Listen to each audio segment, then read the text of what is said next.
Guilherme Carey, o pai das missões modernas, 1761-1834.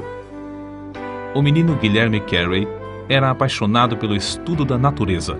Enchia seu quarto de coleções de insetos, flores, pássaros, ovos, ninhos, etc. Certo dia, ao tentar alcançar um ninho de passarinhos, caiu de uma árvore alta. Ao experimentar a segunda vez, caiu novamente. Insistiu a terceira vez. Caiu e quebrou uma perna. Algumas semanas depois, antes de a perna sarar, Guilherme entrou em casa com um ninho na mão. "Subiste a árvore novamente?" exclamou sua mãe. "Não pude evitar. Tinha de possuir um ninho, mamãe", respondeu o menino. Disse que Guilherme Carey, fundador das missões atuais, não era dotado de inteligência superior e nem de qualquer dom que deslumbrasse os homens. Entretanto, foi essa característica de persistir, com o espírito indômito e inconquistável, até completar tudo quanto iniciara, que fez o segredo do maravilhoso êxito da sua vida. Quando Deus o chamava a iniciar qualquer tarefa, permanecia firme, dia após dia, mês após mês, ano após ano, até acabá-la. Deixou o Senhor utilizar-se de sua vida não somente para evangelizar durante um período de 41 anos no estrangeiro, mas também para executar a façanha, por incrível que pareça, de traduzir as Sagradas Escrituras em mais de 30 línguas. O avô e o pai do pequeno Guilherme pertenciam à igreja anglicana e eram sucessivamente professor e sacristão da paróquia. Assim, o filho aprendeu o pouco que o pai podia ensinar-lhe. Mas não satisfeito com isso, Guilherme continuou seus estudos sem mestre. Aos 12 anos, adquiriu um exemplar do vocabulário latino, organizado por Ditch, o qual decorou. Aos 14 anos, iniciou a carreira como aprendiz de sapateiro. Na loja encontrou alguns livros, dos quais se aproveitou para estudar. Assim, iniciou o estudo do grego. Foi nesse tempo que chegou a reconhecer que era um pecador perdido e começou a examinar cuidadosamente as Escrituras. Não muito depois da sua conversão, com 18 anos de idade, pregou o seu primeiro sermão. Ao reconhecer que o batismo por imersão é bíblico e apostólico, deixou a denominação a que pertencia. Tomava emprestados livros para estudar e, apesar de viver em pobreza, adquiria alguns livros usados. Um de seus métodos para aumentar o conhecimento de outras línguas consistia em ler diariamente a Bíblia em latim, em grego e em hebraico. Com a idade de 20 anos, casou-se. Os membros da igreja onde pregava, entretanto, eram pobres, e Carey teve de continuar seu ofício de sapateiro para ganhar o pão cotidiano. O fato de o Sr. Old, seu patrão, exibir na loja um par de sapatos fabricados por Guilherme como amostra, provava a habilidade do rapaz. Foi durante o tempo em que ensinava geografia em Malton que Carey leu o livro As Viagens do Capitão Cook, oportunidade em que Deus falou à sua alma acerca do estado abjeto dos pagãos sem o Evangelho. Na sua tenda de sapateiro, afixou na parede um grande mapa mundi, que ele mesmo desenhara cuidadosamente. Incluíra nesse mapa todos os dizeres disponíveis, o número exato da população, a flora e a fauna, as características dos habitantes, etc., de todos os países. Enquanto consertava sapatos, levantava os olhos de vez em quando para o mapa e meditava sobre as condições dos vários povos e a maneira de os evangelizar. Foi assim que sentiu mais e mais a chamada de Deus para preparar a Bíblia para os muitos milhões de hindus na própria língua deles. A denominação a que Guilherme pertencia, depois de aceitar o batismo por imersão, achava-se em grande decadência espiritual.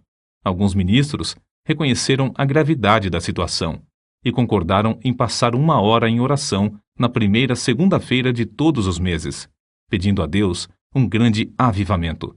De fato, esperavam um despertamento, mas, como acontece muitas vezes, não pensaram na maneira que Deus lhes responderia.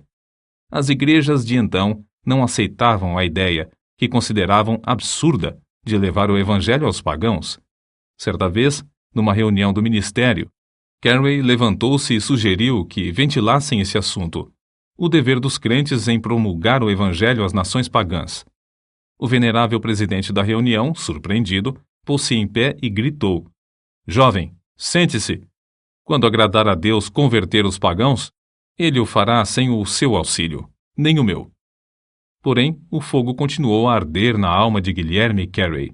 Durante os anos em que se seguiram, esforçou-se ininterruptamente, orando, escrevendo e falando sobre o tema que lhe fazia palpitar o coração: levar Cristo a todas as nações. Em maio de 1792, pregou seu memorável sermão sobre Isaías, capítulo 54, versículos 2 e 3. Amplia o lugar da tua tenda, e as cortinas das tuas habitações se estendam. Não o impeças, alonga as tuas cordas, e firma bem as tuas estacas, porque transbordarás à mão direita e à esquerda, e a tua posteridade possuirá as nações e fará que sejam habitadas as cidades assoladas. Discursou sobre a importância de esperar grandes coisas de Deus, e em seguida enfatizou a necessidade de tentar grandes coisas para Deus. O auditório sentiu-se culpado de negar o evangelho aos países pagãos, a ponto de levantar as vozes em choro. Foi então organizada a primeira sociedade missionária na história das igrejas de Cristo para a pregação da palavra de Deus entre os povos nunca evangelizados. Alguns, como Brainerd, Eliot e Schwartz, já tinham ido pregar em lugares distantes, mas sem que as igrejas se unissem para sustentá-los. Apesar de a sociedade missionária ter sido o resultado da persistência e esforços de Carey, ele mesmo não tomou parte na sua formação. O seguinte, porém, foi escrito acerca dele nesse tempo. Aí está Carey, de estatura pequena, humilde de espírito, quieto e constante. Tem transmitido o espírito missionário aos corações dos irmãos, e agora quer que saibam da sua prontidão em ir aonde quer que eles desejem, e está bem contente que formulem todos os planos. Nem mesmo com esta vitória foi fácil para Guilherme Carey concretizar o sonho de levar Cristo aos países que jaziam nas trevas. Dedicava o seu espírito indômito a alcançar o alvo que Deus lhe marcara. A igreja onde pregava não consentia que deixasse o pastorado. Somente quando recebeu a visita dos membros da sociedade é que o problema foi resolvido. No relatório da igreja consta o seguinte registro: apesar de concordar com ele, não achamos bom que nos deixe aquele a quem amamos mais que a nossa própria alma. Entretanto, o que mais sentiu foi quando a sua esposa recusou terminantemente deixar a Inglaterra com os filhos. Carey estava tão certo de que Deus o chamava para trabalhar na Índia que nem por isso vacilou. Havia outro problema que parecia insolúvel. Era proibida a entrada de qualquer missionário na Índia. Sob tais circunstâncias, era inútil pedir licença para entrar. Foi nessas condições que conseguiram embarcar, mas, infelizmente, o navio demorou algumas semanas para zarpar, e pouco antes de partir, os missionários receberam ordem para que desembarcassem. A sociedade missionária, apesar de tantos contratempos, continuou a confiar em Deus. Conseguiram granjear dinheiro e compraram passagem para a Índia em um navio dinamarquês. Uma vez mais, Carey rogou à sua querida esposa que o acompanhasse, mas ela ainda persistia na recusa. Nosso herói, ao despedir-se dela, disse: se eu possuísse o mundo inteiro, daria alegremente tudo pelo privilégio de levar-te e os nossos queridos filhos comigo, mas o sentido do meu dever sobrepuja todas as outras considerações. Não posso voltar para trás sem incorrer em culpa a minha alma. Porém, antes de o navio partir, um dos missionários foi à casa de Carey. Grande foi a surpresa e o regozijo de todos ao saberem que esse missionário conseguiu induzir a esposa de Carey a acompanhar o seu marido. Deus comoveu o coração do comandante do navio a levá-la em companhia dos filhos sem pagar passagem. Certamente, a viagem à vela não era tão cômoda como nos vapores modernos. Apesar dos temporais, Carey aproveitou-se do ensejo para estudar o Bengali e ajudar um dos missionários na obra de verter o livro de Gênesis para esta língua indiana. Guilherme Carey aprendeu o suficiente o Bengali durante a viagem para conversar com o povo. Pouco depois de desembarcar, começou a pregar, e os ouvintes vinham para ouvir em número sempre crescente. Carey percebeu a necessidade imperiosa de o povo possuir a Bíblia na própria língua, e sem demora, entregou-se à tarefa de traduzi-la. A rapidez com que aprendeu as línguas da Índia é uma admiração para os maiores linguistas. Ninguém sabe quantas vezes o nosso herói se mostrou desanimadíssimo na Índia. A esposa não tinha interesse nos esforços de seu marido e enlouqueceu. A maior parte dos ingleses com quem Carey teve contato o tinham como louco. Durante quase 2 anos, nenhuma carta da Inglaterra lhe chegou às mãos. Muitas vezes faltava aos seus dinheiro e alimento. Para sustentar a família, o missionário tornou-se lavrador da terra, empregou-se em uma fábrica de anil. Durante mais de 30 anos, Carey foi professor de línguas orientais no colégio de Fort Williams. Fundou também o Serampore College, para ensinar os obreiros. Sob a sua direção, o colégio prosperou, preenchendo um grande vácuo na evangelização do país. Ao chegar à Índia, Carey continuou os estudos que começara quando menino. Não somente fundou a Sociedade de Agricultura e Horticultura, mas criou um dos melhores jardins botânicos do país, além de redigir e publicar o Hortus Bengalensis. O livro Flora Indica, outra de suas obras, foi considerada obra-prima por muitos anos. Não se deve concluir, contudo, que para Guilherme Carey a horticultura fosse mais do que um passatempo. Dedicou-se também a ensinar nas escolas de crianças pobres, mas, acima de tudo, sempre lhe ardia no coração o desejo de se esforçar na obra de ganhar almas. Quando um de seus filhos começou a pregar, Carey escreveu: "Meu filho Félix respondeu à chamada para pregar o Evangelho." Anos depois, quando esse filho aceitou o cargo de embaixador da Grã-Bretanha no Sião, o pai, desapontado e angustiado, escreveu para um amigo: "Félix encolheu-se até tornar-se um embaixador." Durante o período de 41 anos que passou na Índia, não visitou a Inglaterra. Falava, embora com dificuldade, mais de 30 línguas indianas, dirigia a tradução das escrituras em todas elas e foi apontado para o serviço árduo de tradutor oficial do governo. Escreveu várias gramáticas indianas e compilou notáveis dicionários dos idiomas bengali, marathi e sânscrito. O dicionário do idioma bengali consta de 3 volumes e inclui todas as palavras da língua, traçadas até a sua origem e definidas em todos os seus sentidos. Tudo isso era possível porque sempre economizava o tempo, segundo se deduz do que escreveu seu biógrafo.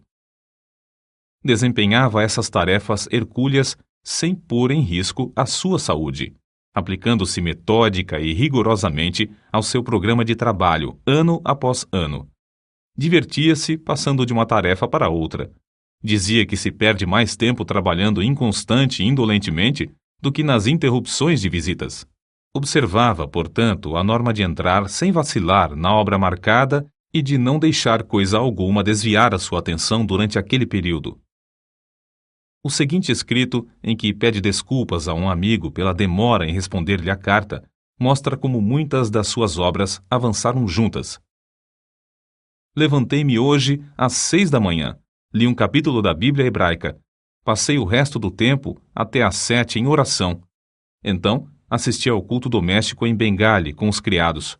Enquanto esperava o chá, li um pouco em persa, com um munshi que me esperava.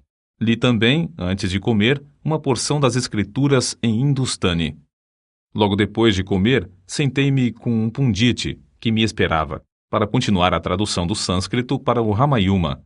Trabalhamos até às 10 horas, quando então fui ao colégio para ensinar até quase às 14 horas. Ao voltar para casa, li as provas da tradução de Jeremias em Bengali, só findando em tempo para jantar. Depois do jantar, traduzi, ajudado pelo pundit-chefe do colégio, a maior parte do capítulo 8 de Mateus em sânscrito. Nisto, fiquei ocupado até às 18 horas. Depois, assentei-me com um pundit de Telinga para traduzir do sânscrito para a língua dele. Às 7 da noite comecei a meditar sobre a mensagem para um sermão e preguei em inglês às 7h30.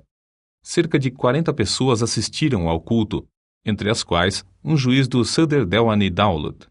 Depois do culto, o juiz contribuiu com 500 rúpias para a construção de um novo templo. Todos os que assistiram ao culto tinham saído às 21 horas. Sentei-me para traduzir o capítulo 11 de Ezequiel para o Bengali. Findei às 23 horas, e agora estou escrevendo esta carta. Depois, encerrei o dia com oração. Não há dia em que disponha de mais tempo do que isto, mas o programa varia. Com o avançar da idade, seus amigos insistiam em que diminuísse os esforços, mas a sua aversão à inatividade era tal que continuava trabalhando, mesmo quando a força física não acompanhava a necessária energia mental. Por fim, viu-se obrigado a ficar de cama, onde continuava a corrigir as provas das traduções. Finalmente, em 9 de junho de 1834, com a idade de 73 anos, Guilherme Carey dormiu em Cristo. A humildade era uma das características mais destacadas da sua vida. Conta-se que, no zênite da fama, ouviu certo oficial inglês perguntar cinicamente: "O grande Dr. Carey não era sapateiro?" Carey, ao ouvir casualmente a pergunta, respondeu: "Não, meu amigo, eu era apenas um remendão." Quando Guilherme Carey chegou à Índia, os ingleses negaram-lhe permissão para desembarcar. Ao morrer, porém, o governo mandou içar as bandeiras à meia haste em honra de um herói que fizera mais pela Índia do que todos os generais britânicos. Calcula-se que tenha traduzido a Bíblia para a terça parte dos habitantes do mundo. Assim escreveu um de seus sucessores, o missionário Wenger. Não sei como Carey não conseguiu fazer nem a quarta parte das suas traduções. Faz cerca de 20 anos, em 1855, que alguns missionários, ao apresentarem o Evangelho no Afeganistão, acharam que a única versão que esse povo entendia era o Pushto, feita em Serampore por Carey. O corpo de Guilherme Carey descansa, mas a sua obra continua a servir de bênção a uma grande parte do mundo.